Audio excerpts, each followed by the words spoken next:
Alfonso, bienvenido. Esto es Real Studio, es el podcast de Nertic.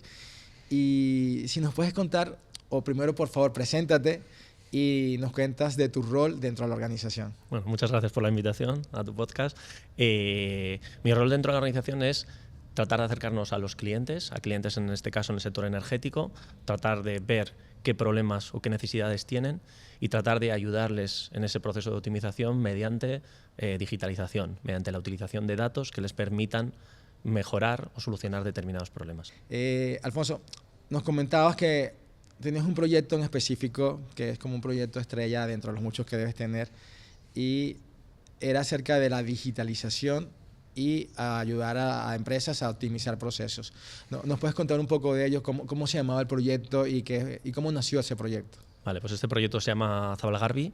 En concreto es una planta de revalorización de residuos. Básicamente lo que hacen es convertir los residuos sólidos urbanos en energía en una planta de transformación. Y básicamente estas plantas de energía tienen que hacer unas paradas anuales en las cuales pierden una cantidad de tiempo en la que no están generando energía. Y vean que ese tiempo es largo o quieren acortarlo, y ahí es donde llega el problema, ¿no? ¿Cómo acortamos esto, ¿no? Y vimos que mediante la digitalización o la integración de datos de su planta o de sus procesos podíamos ayudarles en este proceso de reducción de tiempo de mantenimiento.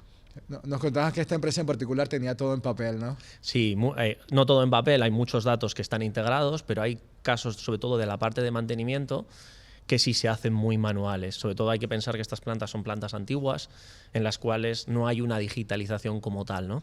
Y entonces esto no lo tenían bien integrado, no porque lo hiciesen mal, sino porque hay muchos activos que son legacy y que no tienes integrada esta información, ¿no? Y aquí es donde entró Sener con Autodesk, intentando ver cómo podíamos dar solución, ¿no? Entonces, con nuestro partner Autodesk lo que hicimos fue hacer una representación geométrica de ese activo. Para eso hay un reto más pequeñito y dentro de la digitalización es una planta existente, ¿cómo digitalizo? ¿Cómo la transformo? Entonces ha habido que bucear en documentación, en planos y tratar de llevar eso al mundo digital, ¿no? Ese es uno de los retos, ¿no? Cómo transformar esa parte en papel, transformarla a activos digitales. Sí, yo imagino que en España deben haber muchas plantas como esta y este es un espacio para que esas empresas entiendan un poquito qué es la digitalización. ¿Cómo tú podrías describir este proceso para que si yo tengo una planta o una fábrica o una empresa que he heredado y soy esta nueva generación que entiendo del impacto de la digitalización y la innovación tecnológica, puede ayudarme tanto a la eficiencia energética, a la operatividad? ¿Tú nos puedes explicar cómo es ese paso a paso que tu compañía hace para que pueda existir esta digitalización? Sí, es sencillo. Tenemos que imaginar que estos activos son activos complejos en los que hay un montón de documentación en una biblioteca. Sacas, vamos a decir, planos, sacas listados, y cada vez que tienes que cambiar un elemento de esos, lo que tienes que hacer es buscar en planos, ¿este elemento cuál era? El 5B35, empezar a buscar. Ese proceso de ir buscando lleva un tiempo, ¿no? Y lleva un proceso ese proceso de compra de elementos nuevos, lleva un proceso de documentación. Si todo eso lo tienes en, vamos a decir, un gemelo digital, una representación digital de ese activo, lo que puedo llegar a hacer es tener trazado cada elemento que voy a cambiar con una serie de características. No solo eso, sino que también puedo tener un histórico. Es decir, un elemento que he cambiado hace 2 años, lo tengo que cambiar este año, puedo hacer una predicción, ¿no? Si no tengo ese documento, que posiblemente esté, o sea, cuando están estas plantas tienen toda la información, el problema es que no la tienen en su flujo de información. Entonces es importante tenerlo en tu flujo de información. En este caso, por contar un poco el caso, es una caldera, es un sitio donde se queman residuos y en concreto en esa caldera hay elementos que hay que sustituir en cada parada. Entonces cuando llegaba el técnico, abría el horno, que no es un sitio apacible para estar funcionando, muchos grados de temperatura, solo se abre en una situación de mantenimiento, entraban, caracterizaban qué tipo de elemento estaba fallando, llamaban a compras, cómprame este elemento, busca el plano, referencia. Era un proceso y demás. muy manual. Muy manual en ese proceso. Entonces, aquí lo que intentamos es integrar esa información no solo del activo, sino el histórico, de tal manera que ellos puedan tener una trazabilidad de qué se van a encontrar cuando abran de nuevo ese elemento, ¿no? Alfonso, y muchas veces hay rechazo del personal porque cree que lo van a sustituir. ¿Cómo han abordado para la aceptación de estas nuevas tecnologías dentro de esta caldera? Pues es un buen punto, porque mucha gente habla de la digitalización y la digitalización empezamos por la tecnología, pero hay dos puntos importantes, como son las personas y como son los procesos. En este caso, las personas que estás comentando es un tema importante, no solo es tecnológico, ¿no? Y entonces, pues trabajando con ellos. ¿Cómo lo haces tú en tu día a día? Entendiéndoles cuáles son sus problemas diarios y tratando de adaptar los procesos digitalizados a su nueva situación. Aquí en este caso tenemos problemas añadidos. La caldera es un sitio donde no hay cobertura. Hay muchos. Entonces, claro, tú ves apuntar en un papel, el papel no necesita wifi.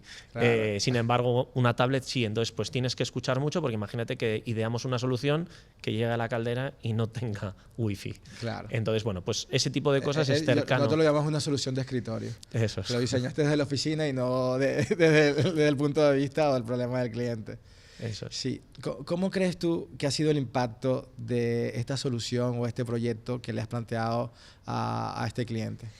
Pues el proyecto tiene, yo creo que dos tipos de impacto. Un tipo de impacto más cuantitativo, vamos a decir, la parada se hace más corta y por lo tanto el incremento energético de ese activo, de esa planta de energía es mayor, es decir, tienes más tiempo, horas funcionando la caldera, y eso es en base a esa digitalización, a poder reducir el tiempo de compra de equipos y de identificación de daños en tu caldera, y ese es cuantitativo de horas, años reducidas. Y por otro lado está más el cualitativo, es cómo ayudo a las personas a realizar ese proceso de manera más ágil, que no sea tedioso, con Exceles enormes, con papel, hacer procesos doblemente, escribo cuando estoy allí, esto lo paso a limpio. Entonces, de tal manera que hay dos impactos directos, un impacto cuantitativo energético, impacto más cualitativo en la calidad de vida de las personas que tratan con ese activo. Y imagino que un impacto económico, porque a los empresarios lo que más les importa normalmente es el impacto económico, aunque en este caso hablamos también de sostenibilidad y eficiencia energética. Eso es, en este caso pues hay un impacto económico en esa parte de energía aumentada y por otro lado impacto en la cuenta de resultados de la empresa en última instancia, porque tienen más horas de planta operativa, ¿no? Entonces, pues ese es el impacto. En cuanto a sostenibilidad, pues estamos hablando de que si esta planta produce más, se trata de una planta, vamos a decir, de residuos sólidos, estás ayudando a reducir la cantidad de elementos, en este caso de residuos sólidos urbanos, claro. de desperdicio. Sí. Y también nos contabas que has trabajado con un socio estratégico. Eso es. ¿Por qué se da esta alianza natural con este socio? Pues como he comentado antes, hay tres puntos, ¿no? Están las personas, están los procesos y está la tecnología, ¿no? En este caso la tecnología, hay tecnología propia de Sener, de la parte digital, pues cómo introduces toda esa información, y por otro lado está cómo materializas en un modelo digital este activo, ¿no? Esta caldera. Y ahí con Autodesk trabajamos frecuentemente. ¿Con Autodesk?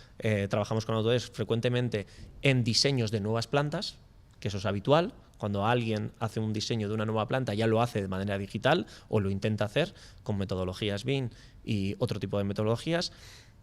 Pero ¿qué pasa cuando una planta está existente? Entonces no hay ese modelo digital. Entonces vimos la posibilidad de colaborar con Autodesk en hacer una utilización de esta modelización para un activo existente. Y para mí eso es lo diferenciador. Estamos acostumbrados a Greenfield, donde lo que haces es llegar a una planta y tú eres quien la diseña, pero ¿qué pasa cuando el activo está existente? El activo es existente. Tengo que utilizarlo para... ¿Cómo modelizo? Pues ahí también puedo utilizar las herramientas de diseño con ciertas simplificaciones, porque igual quizás no tengo que llegar a tanto detalle de modelización, pero me puede llegar a servir para poder integrar esa información en el modelo. Sí. ¿Cómo se prepara tu empresa para el 2030, 2050? Que ya el 2030 es ya. Todos los invitados que hemos tenido acá más bien hablan del 2050. Pero, ¿qué mensaje le enviaría a las empresas que aún no se han digitalizado? Pues, a ver, esto es un caso de uso concreto en el cual lo que hemos conseguido es una mejora operativa, una reducción de energía. Nos queda mucho recorrido ya en este caso, por ejemplo, de uso, donde se pueden desarrollar muchísimas más, pues, algoritmos predictivos que nos digan cuándo va a fallar, que sepas con antelación, ¿no? Entonces, esto aplicado al futuro, yo me imagino que, o quiero imaginar que este tipo de digitalización nos permita sacar muchísimos más insights de ese activo. Me estoy imaginando, si me estás hablando de 2050, pues me imagino una IA generativa que realmente con ese activo digitalizado y con todos esos datos me es capaz de dar recomendaciones en tiempo real, ¿no?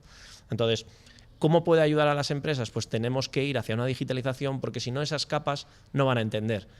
Sí que la IA generativa puede llegar a entender un papel que se lo pases, pero si está integrado en su flujo de datos, la IA generativa lo va a poder absorber más fácil, ¿no? La IA o IA en general, ¿vale? Que muchas veces hay mucho boom con la IA generativa, pero la IA en general también nos puede ayudar, ¿no? Entonces, a las empresas hay que decirles, tienes que digitalizarte, porque si no, capas que van a venir después, posteriores, no van a poder captar esa esencia. Claro, sí. Este caso, por ejemplo, va en esa línea, ¿no? Al final, lo que hemos hecho en una primera fase es digitalizar el activo. Eso per se ayuda a las personas, a los procesos, pero no te da ninguna ganancia. La ganancia vendrá cuando ya tengas este activo digitalizado y empieces a explotar esa información. Aterrizando en un caso muy sencillo es, yo tengo unos tubos, esos tubos los tengo que reemplazar. Si voy viendo cómo va evolucionando ese tubo a lo largo de las diferentes paradas en diferentes años, puedo tratar de predecir con algoritmos cómo va a ser el desgaste. Entonces, ahí veis un caso en el que la digitalización per se no aporta valor, pero el tratamiento de esa información que me viene de ese activo es el que me permite sacar mayor. Entonces, el paso es, la digitalización no es una opción, es un just do it. Exacto. Para poder utilizar esos datos para múltiples casos de uso.